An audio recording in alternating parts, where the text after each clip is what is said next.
Nuestro primer expositor es el maestro, el eximio Luis Larrondo, alias Lucho.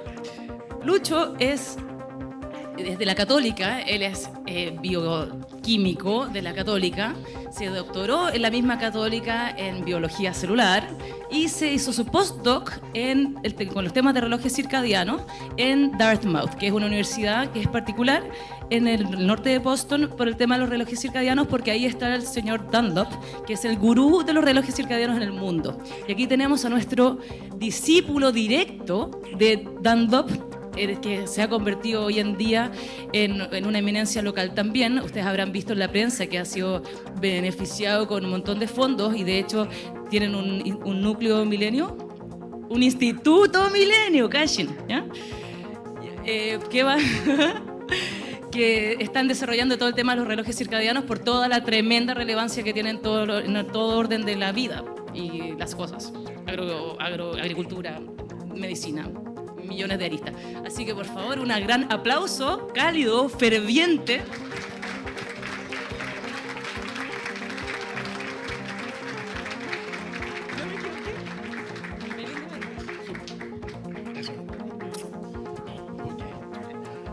Me falta una mano. La mesa, sí, buen punto. Ok, buenas noches, o buenas tardes, o buenos días. No sé, me nace decir buenas noches porque para mí esto es la noche.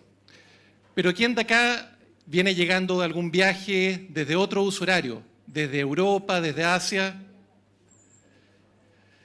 Esto no es pelo blanco, mi cuñado está ahí. Y efectivamente viene llegando... ¿De dónde venías? De Barcelona, y antes estaba en Asia. Y llegó ayer, lo que significa que su cuerpo tiene una hora distinta que la hora que tenemos nosotros acá. Y le va a tomar un par de días readaptarse a la hora local. Entonces, para ustedes, buenas noches. Para él, buena madrugada o casi buenos días, dependiendo todavía qué tan rápido ajustó. Y vamos a estar hablando de esos temas. Cómo tenemos relojes dentro de nosotros que nos permiten medir el tiempo y cómo eso impacta todo en nuestra vida.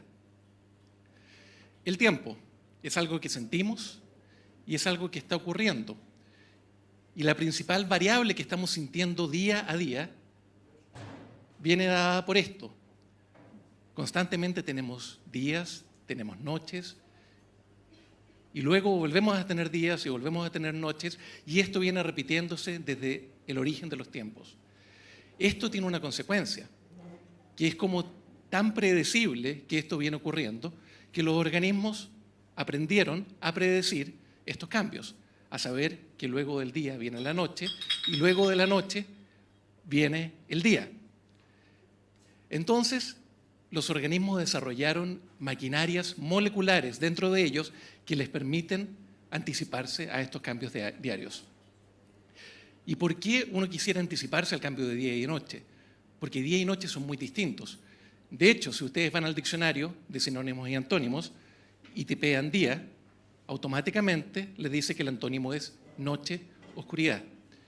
Y esto tiene implicancias súper potentes en los organismos. El día significa temperatura alta, significa radiación UV, significa riesgo de desecación, y la noche significa ausencia de luz, baja de temperatura, etc. Y además significa aparición de algunos depredadores. Entonces es importante entender cuándo es cierta hora del día y anticiparse a esos cambios. Y hace casi 300 años atrás, un científico que era un astrónomo hizo una observación, dijo, ¿saben qué? Me di cuenta que hay organismos que se comportan distintos en la noche que en el día. Y él examinó esta planta, la mimosa. ¿Y qué es lo que vio? Vio lo que estamos viendo en esta película, que la mimosa de noche tiene sus hojas colapsadas y de día las empieza a abrir hasta que finalmente están completamente abiertas. Y esto lo hace todos los días. Entonces, él como científico se preguntó, ¿por qué ocurre esto? Una hipótesis es que fuera simplemente que esta planta ve la luz y responde a la luz y luego hay oscuridad y responde a la oscuridad. Entonces, para testear esa hipótesis, diseñó un experimento. Y un experimento muy simple. Tomó esta planta y la puso en un armario donde no llegaba la luz del sol. ¿Y qué es lo que hizo? Miró en el armario a la hora que era hora de noche y vio que la planta efectivamente tenía sus hojas colapsadas. Y miró en el armario también a la hora que era hora de día y vio que la planta tenía sus hojas abiertas. Tal como en esta película que está filmada en condiciones de casi oscuridad constante, podemos ver que la planta abre y cierra sus hojas de forma rítmica, haciéndolo una vez al día, aun cuando no está viendo las señales propias del sol. Vale decir, hay algo en la planta que le permite predecir estos cambios. ¿Y qué es este algo? Lo que llamamos relojes circadianos, maquinarias moleculares que le permiten a los organismos anticiparse a estos cambios cíclicos y diarios de día y noche. ¿De dónde viene el nombre? De circadianos, del latín cercano a un día, circa diem. ¿Por qué? Porque estos ritmos, en uno, tienen un ritmo cercano a las 24 horas, no exactamente 24 horas, pero cuando estamos en el mundo real, con días y noches, se sincronizan para ser exactamente 24 horas. ¿Cómo se sincronizan? A través de las señales lumínicas. ¿Cómo? Y esta es una de las pocas frases que voy a decir así como más términos científicos. La luz es detectada por células especializadas en la retina, cuya información viaja luego por la vía retino-hipotalámica y llega al núcleo supraquiasmático, donde células especializadas van marcando este ritmo y sincronizan su ritmicidad con aquellas señales lumínicas. Vale decir, tenemos células especializadas en nuestro cerebro que funcionan como un marcapaso y que permiten coordinar todos nuestros ritmos. En humanos, ¿cómo funciona este reloj circadiano? ¿Cuál es una de las principales cosas que regula? Ritmo de actividad y ritmos de sueño, sueño-vigilia. Entonces, si ustedes tienen a un humano en condiciones de mundo real, donde hay noche y oscuridad, ¿qué es lo que vemos? Que todos los días más o menos se acuesta a la misma hora y todos los días se levanta relativamente a la misma hora y eso se repite día tras día. Pero acá un grupo de científicos en Alemania, liderados por Aschoff, hizo un experimento. Metió a un grupo de humanos, o varios humanos en forma consecutiva, en un búnker, donde no podían ver luz, y siguió su ritmicidad. En un experimento similar a este, donde la persona no tiene señales lumínicas de afuera y vive una vida en ausencia de señales externas. No tiene reloj, no sabe qué hora es. ¿Y qué es lo que pasa? Tiene un ritmo muy cercano a las 24 horas. ¿Es exactamente 24 horas? No, porque exactamente estos relojes se llaman circadianos, cercanos a un día. Y así se ve si graficamos el comportamiento de estas personas en condiciones de ausencia de señales externas. Se van a acostar, se levantan, se van a acostar, se levantan, y si calculamos cuál es el periodo con que hacen esto, es de 25 horas, no exactamente de 24. ¿Cuál es una de las consecuencias de esto? Que si ponemos a una persona en este búnker durante 12 días, se va a haber corrido 1 hora diaria. Después de 12 días, esa persona va a salir y va a decir, listo, ¿dónde nos juntamos a tomar desayuno? Y todos los amigos le van a decir, ¿de qué estás hablando? Vamos a ir a comer ahora. Porque va a estar 12 horas desfasado del resto de la gente. Esta persona se seguía levantando y acostando todos los días, pero su periodo era de 25 en vez de 24 horas, porque no tenía estas señales lumínicas que le permitían coordinarse. Y efectivamente la mayoría de nosotros tiene un ritmo súper marcado en condiciones ambientales de luz-oscuridad, donde acá estamos graficando actividad con estas barritas, nos mantenemos activos durante el día, durante la noche, dormimos. Sin embargo, esto es el gran porcentaje de la población, pero hay gente que se comporta distinto. ¿Han escuchado de las personas que se definen como alondras? Personas que tienden a levantarse muy temprano. Gente que son odiosamente energéticas ya a las 7 de la mañana. Están llenas de energía y dicen, no puse alarma, yo me despierto solo, no me cuesta. Y están llenos de energía a esa hora. Y eso es gente alondra. Hay ahora mutaciones dentro de los genes que tienen que ver con el reloj que hacen que hayan alondras extremas, tan extremas que se pasa a llamar síndrome. Y se llama síndrome Familial Advanced Sleep Phase Syndrome, síndrome de fase adelantada del sueño familiar, porque es una enfermedad hereditaria. ¿Qué les pasa? Estas personas ya de madrugada, tipo 4 de la mañana, están listas, despiertas, llenas de energía, pero ya hacia el final del día, tipo 8 de la noche, dice, estamos, ya cumplí mi día, me quiero ir a acostar. En el otro extremo tenemos los búhos, personas que se levantan más tarde y les gusta quedarse hasta tarde durmiendo. Y por otro lado también tenemos síndromes de búhos extremos, donde esas personas se levantan muy, muy tarde y están despiertas hasta altas horas de la madrugada y les cuesta despertar temprano. Y todos conocemos algún u otro búho o búhos extremos. Pero ¿para qué queremos estos relojes? ¿Para qué nos sirve tener un reloj circadiano? Y lo planteé al principio, para anticipar los cambios diarios, para anticiparnos y tenernos mejor preparados a los desafíos que involucra los cambios de noche y oscuridad. Y quizás se acuerdan de sus clases del colegio, el que el cortisol tiene un pic temprano en la mañana, ¿sí? Y no en la noche, sino que el cortisol sube en la mañana porque nos ayuda a estar alertas y preparados para cualquier situación estresante. Pero mira lo que pasa con el cortisol. El cortisol varía a lo largo del día, alcanza un mínimo durante la madrugada y luego un máximo en la mañana, pero empieza a subir antes de que salga el sol. Y si estuviéramos en esta sala durante varios días sin ningún tipo de señal externa, nuestro cortisol seguiría variando y empezaría a subir en las horas que correspondería a las horas previas a la salida del sol, aunque nosotros no veamos aquella salida del sol.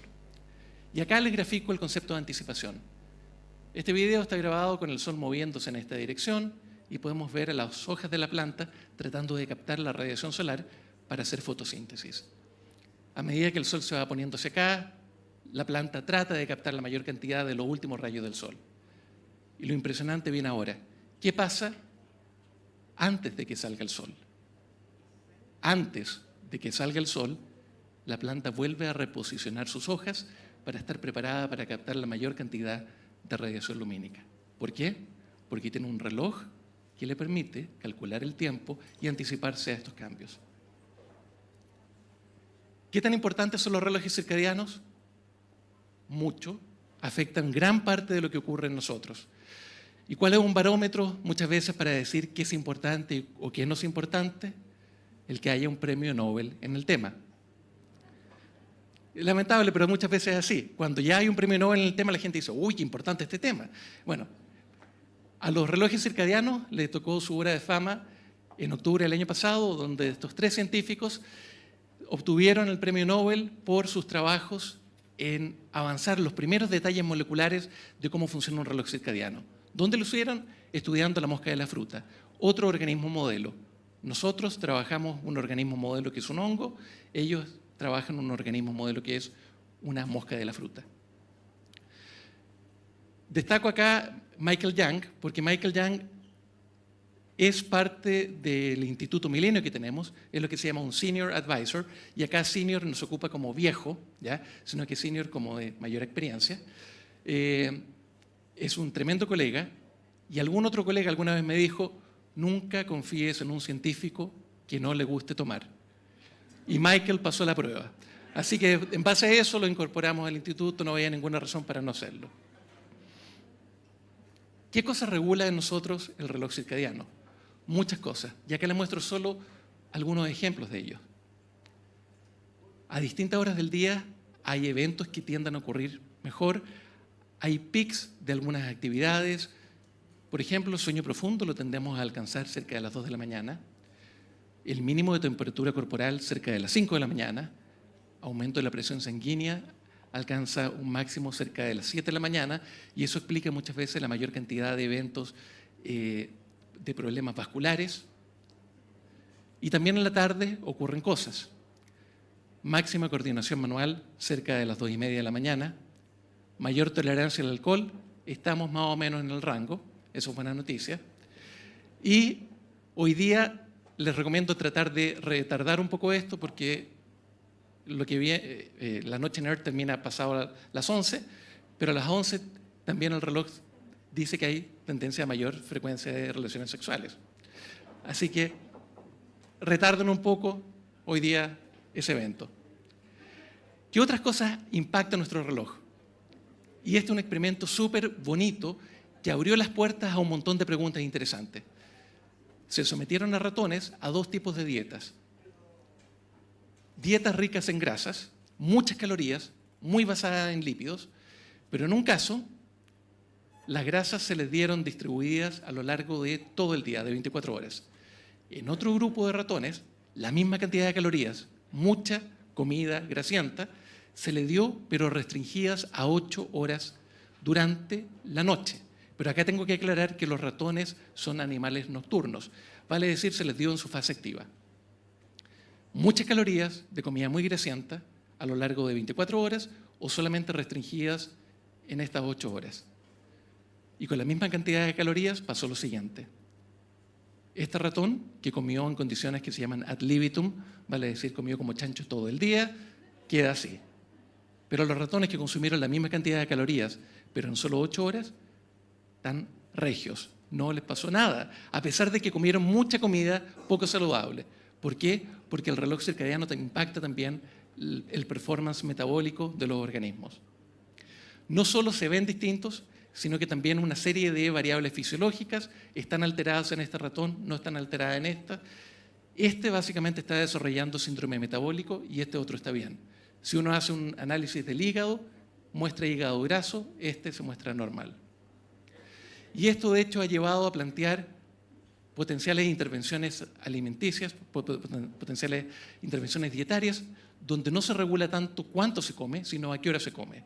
Y acá les muestro un ejemplo, la dieta de las 8 horas, donde ustedes le dicen, coma todo lo que quiera, pero restrinja el horario en el cual consume esos alimentos, que no sea más allá de 8 horas. Y algunos estudios muestran que 10 todavía funciona el truco.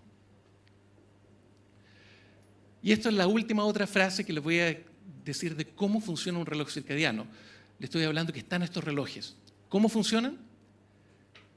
Basados en expresión de unos genes particulares. Esos genes están controlados por lo que se llama elementos positivos, factores de transcripción particulares que hacen que el elemento negativo se exprese. Cuando el elemento negativo se expresa, es capaz de inhibir al elemento positivo que lo activó.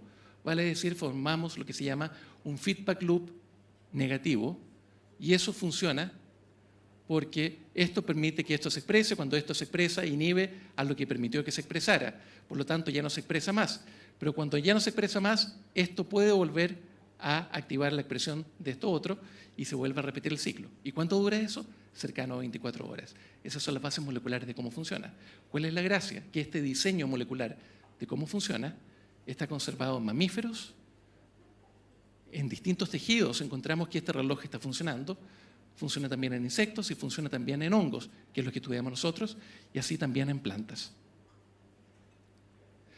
¿Cuál es el hongo que utilizamos nosotros para estudiarlo? Neurospora, que es un hongo que parece algodón de azúcar, crece naranjo, ahí lo vemos en un matraz, ahí lo vemos creciendo en una placa. ¿Y por qué utilizamos este tipo de organismos para estudiar ritmos circadianos? Porque tiene una característica circadiana muy fácil de observar.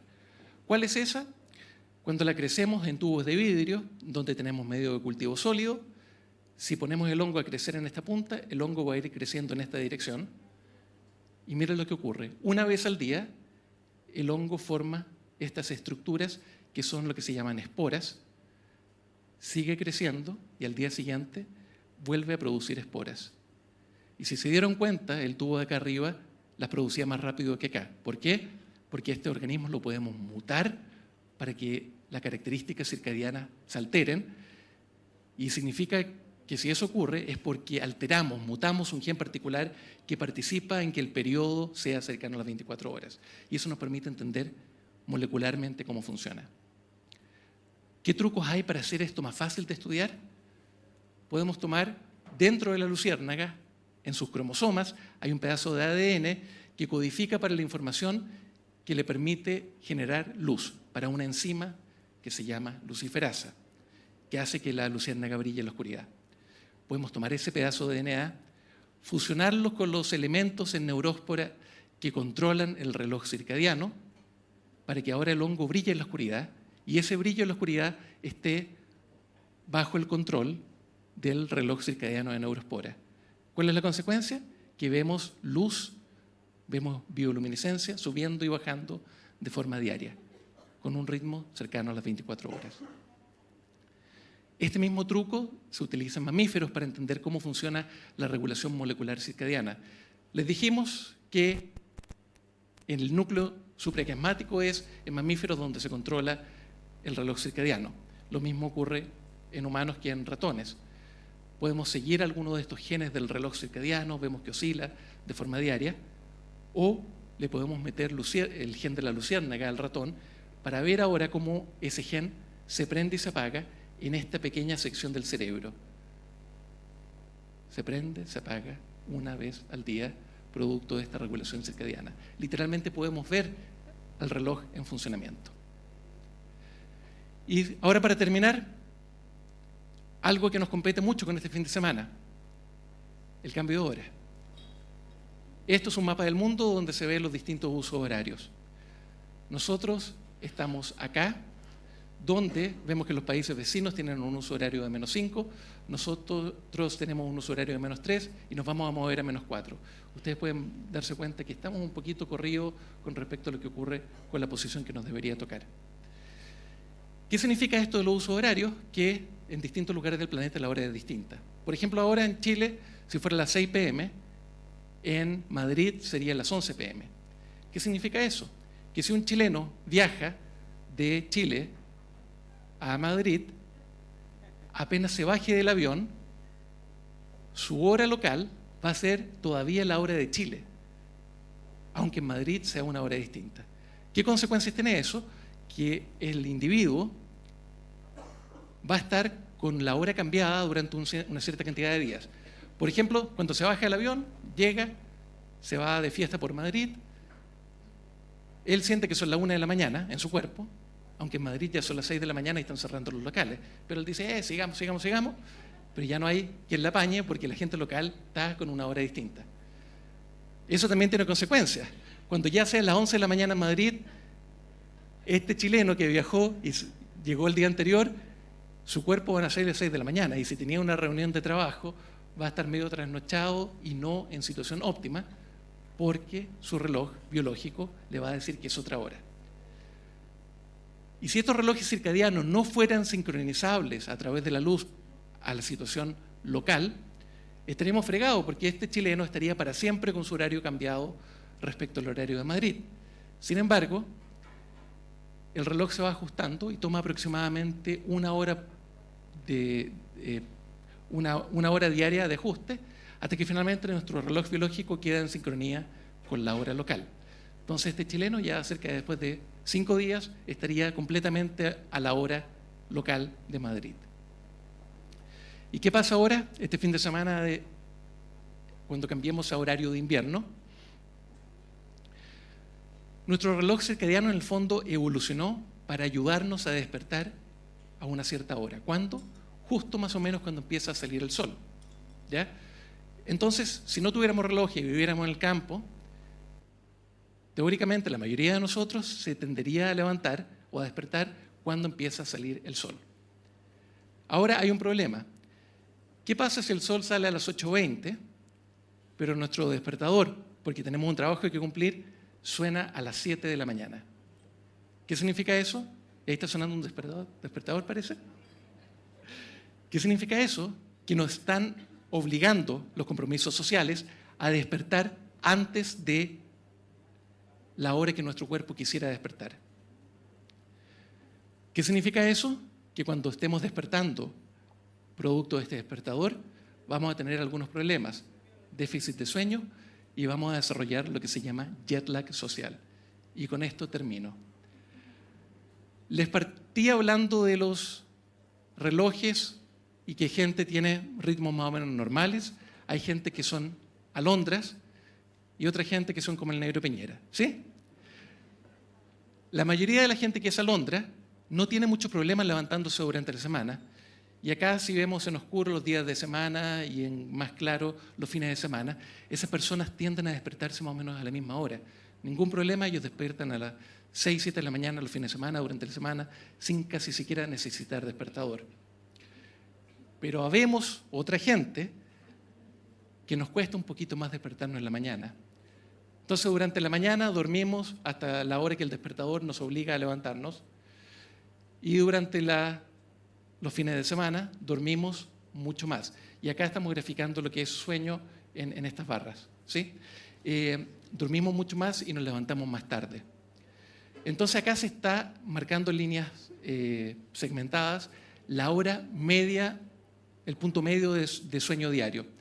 Durante la semana tenemos esta hora como de sueño medio y los fines de semana se nos desplaza el reloj porque tiende a correr en la situación que él prefiere óptima, despertándose un poco más tarde y se genera este déficit que se llama jet lag social. El jet lag social golpea en performance. Acá se hicieron distintas pruebas para estudiantes donde se vio cómo rendían. Aquella gente que eran alondras les va súper bien si le toman una prueba a las 8 de la mañana, pero aquella gente que es más tipo búho le va mal en la misma prueba. Si se hace la misma prueba más tarde durante el día, esta diferencia es un poco menor, pero es marcada. Pero ya cerca de las 12 del día, el rendimiento de alguien que es alondra o que es búho es más o menos similar. Y esto se marca mucho más como diferencia si nos está obligando el reloj despertador a levantarnos cuando aún está oscuro. Ahora el sol está saliendo a las 8:23 de la mañana. Gracias al cambio de hora que va a ocurrir este fin de semana, va a empezar a salir a las 7:25 de la mañana, lo cual significa que la diferencia entre la hora de salida del sol y la hora que el despertador nos obliga a despertar va a ser menor. Y eso significa menor déficit de sueño, menor jet lag social, un beneficio para nosotros. Ahora la pregunta es, los otros países que están en la misma situación que nosotros tienen -5 de uso horario. Nosotros estamos en -3, estamos cambiando a -4. Quizás sería bueno también estar en una situación de -4 todo el año y no hacer este cambio solo en el invierno. Termino con eso. Yo les hablo de algunas cosas de conceptos generales, no les hablé mucho de las cosas que hacemos en el laboratorio, y cuando digo hacemos en el laboratorio, en verdad es este grupo de excelentes personas las que hacen las cosas. Yo me toca contarlas simplemente. Y somos parte de algo más grande que es un Instituto Milenio para Biología Integrativa y Sintética, y estamos tratando de cambiarle el nombre porque nos explicaron que no es muy vendible. Como que uno va a la mitad del nombre y la gente ya perdió interés de qué estamos hablando. Entonces, si alguien tiene idea, feliz recibimos. Y con eso agradezco su atención.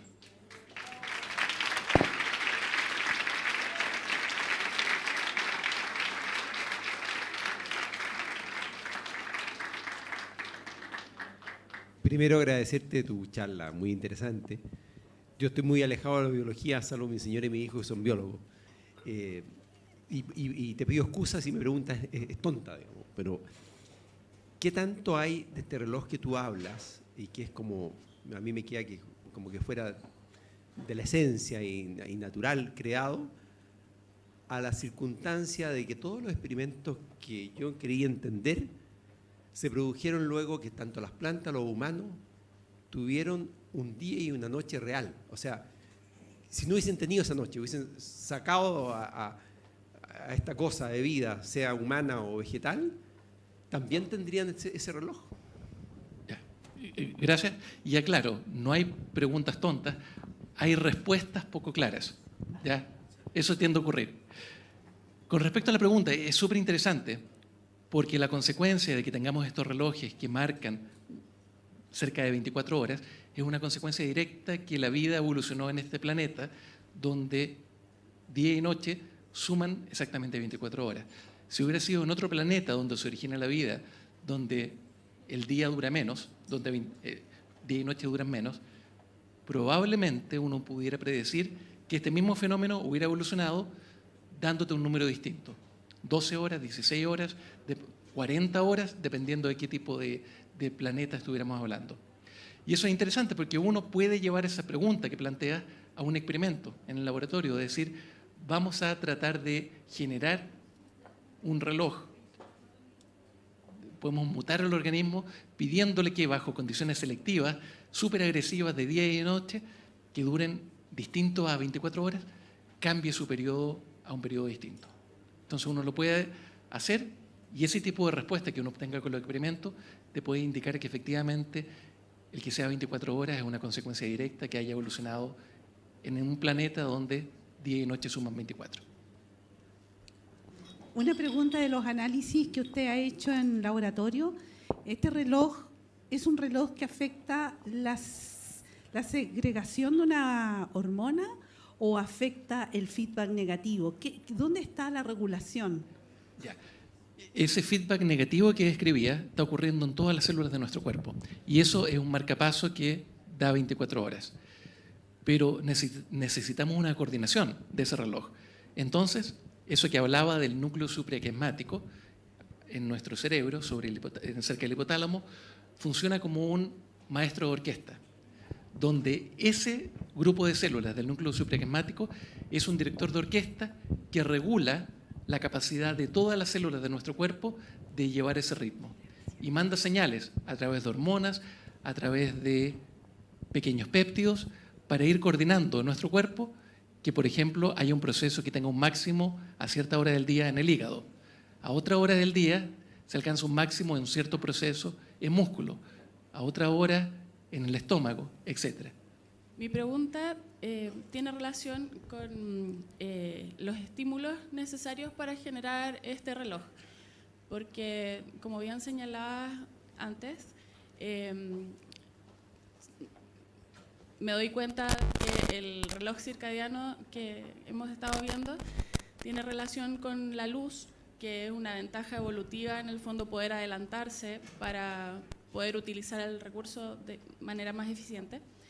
Pero se ha medido con otros estímulos que no sean luz, por ejemplo, en organismos vivientes que no ven la luz, no sé, que están miles de metros bajo el mar, etcétera, que tengan relojes circadianos en relación a, no sé, otros tropismos, digamos. Ya, eso es súper interesante. Yo estaba hablando de la luz. Hay otras señales que también permiten sincronizar el reloj y la principal es temperatura. ¿Ya? Hay también alimentación. Si uno impone un ritmo de alimentación a un animal que tiene problemas en su reloj, lo puedes ayudar a sincronizarse nuevamente. Entonces, temperatura es una señal súper fuerte y estos ritmos de alimentación también ayudan. Y con respecto a lo que decías de animales que estén a una profundidad gigante, es súper interesante la pregunta, porque esos animales no están viendo luz, porque no llega la luz suficiente. Y le hago propaganda a un colega, Osvaldo Ulloa, que tiene otro Instituto Milenio, que él, probablemente lo han escuchado el nombre, bajó a la fosa de Atacama, a una gran profundidad frente a nuestras costas, y tomaron muestras de ahí. Y es un ambiente súper interesante. ¿Qué está ocurriendo en ese tipo de lugar? Yo sé que hay muchos colegas que están estudiando el tipo de preguntas que tú haces, pero no he seguido mucho sus últimos datos. Pero la temperatura es una señal también que te puede ayudar a sincronizar los relojes. Sí. Hola, buenas noches. Aquí. Ah, ya, está bien. Mira, mi pregunta es que, o sea, lo que no entiendo con respecto a esto de la luz es que entre verano e invierno hay tremenda cantidad como de horas de luz, ¿ya? Y también depende mucho como de los países, como más extremos o más cercanos al Ecuador. Y como qué relación podría tener, o sea, que se habla como que los países son más felices, o sea, la gente que vive en esos países son más felices y otras no.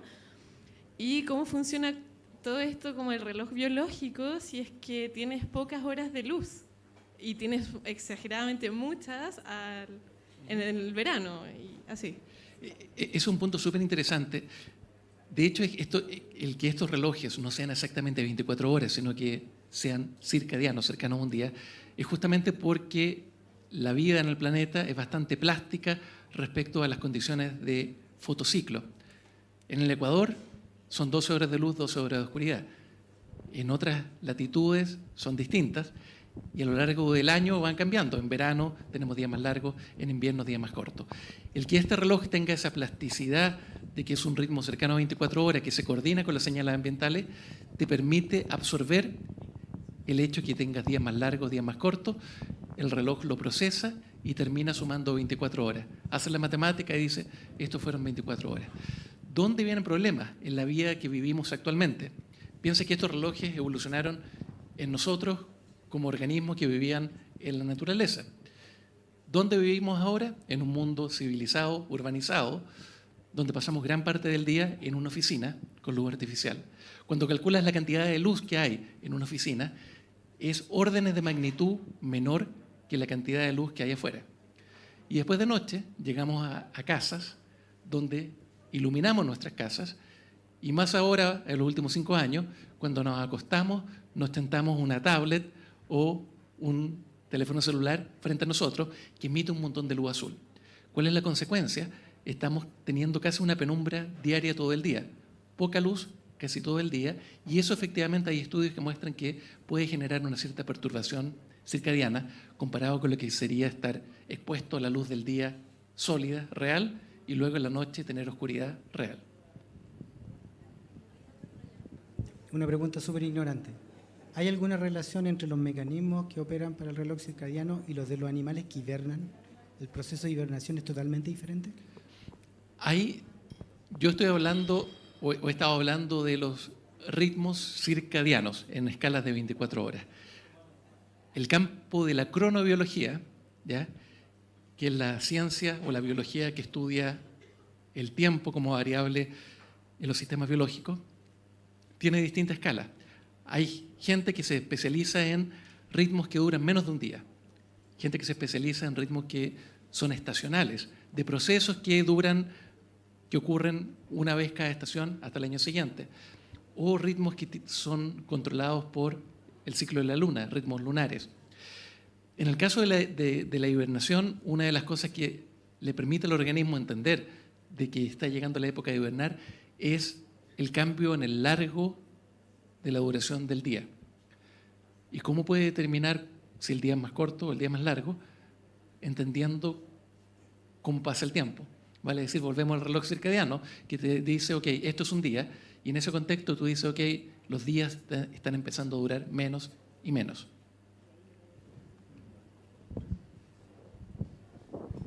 Dentro de la presentación tú mostraste... Perdón. No, tú mostraste un gráfico que me llamó la atención, que las alondras respecto a los búhos, digamos, el nivel de rendimiento en las primeras horas de las alondras era superior, digamos. Y después, ¿cómo puedes modificar ese ritmo o esa conducta cuando entendemos que en la educación inicial, estamos hablando de los niños, normalmente tienen horarios de alondra más que de búho?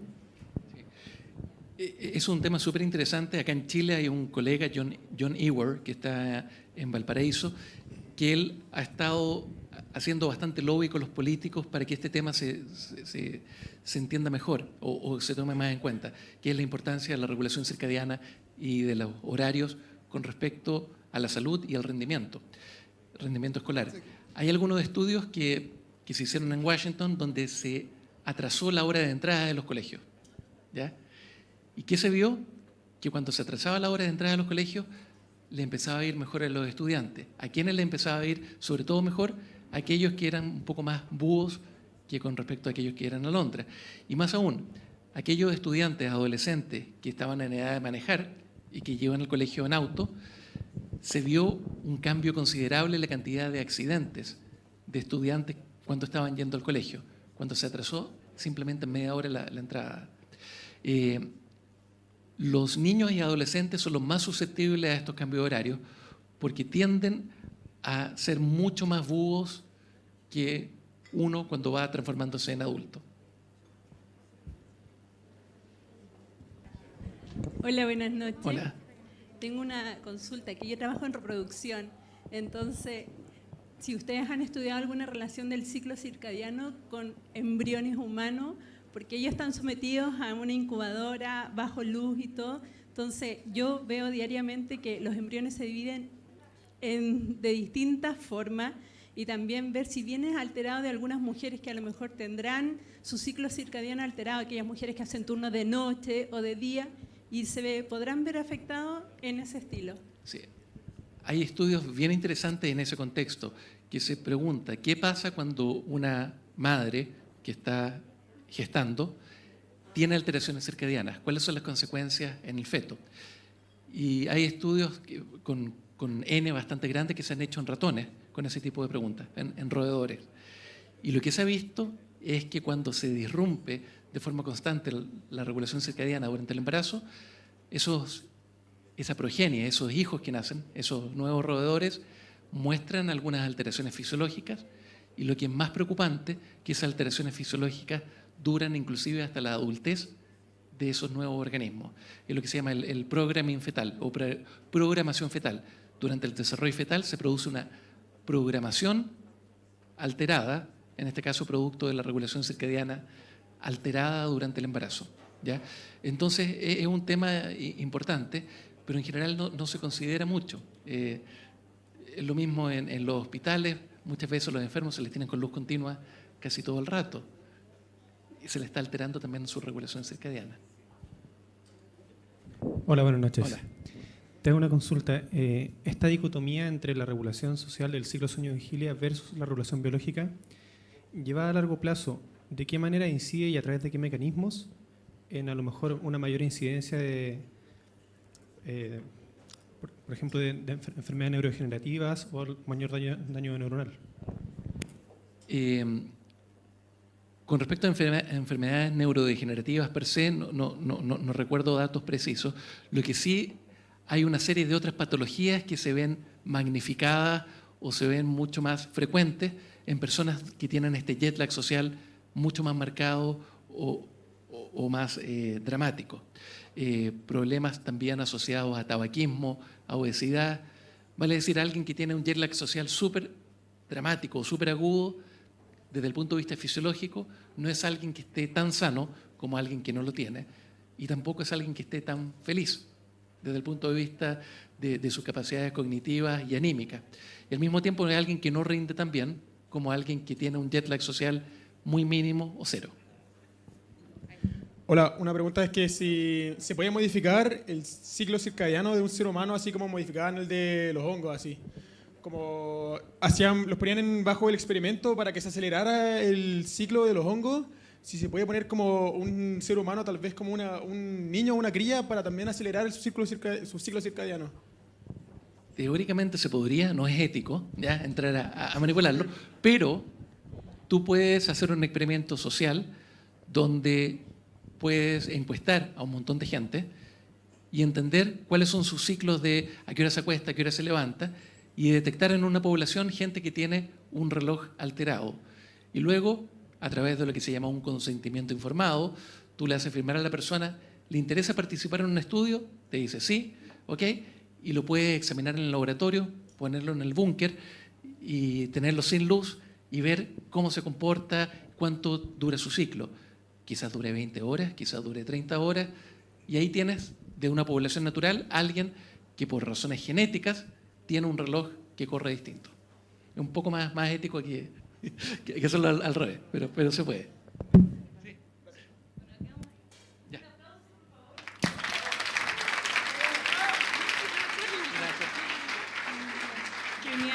Genial la charla. Oye, las preguntas que quedaron en el tintero no se las atraganten. Luis se va a quedar a responder, se las pueden conversar, una cerveza, porque ahora tenemos un break de 5 minutos. Lo vamos a hacer cortito para que no sea tan largo todo, ¿no? A no ser que lo quieran más largo. Ya, 5 minutos. 5 minutos de break y seguimos con Felipe Villanelo.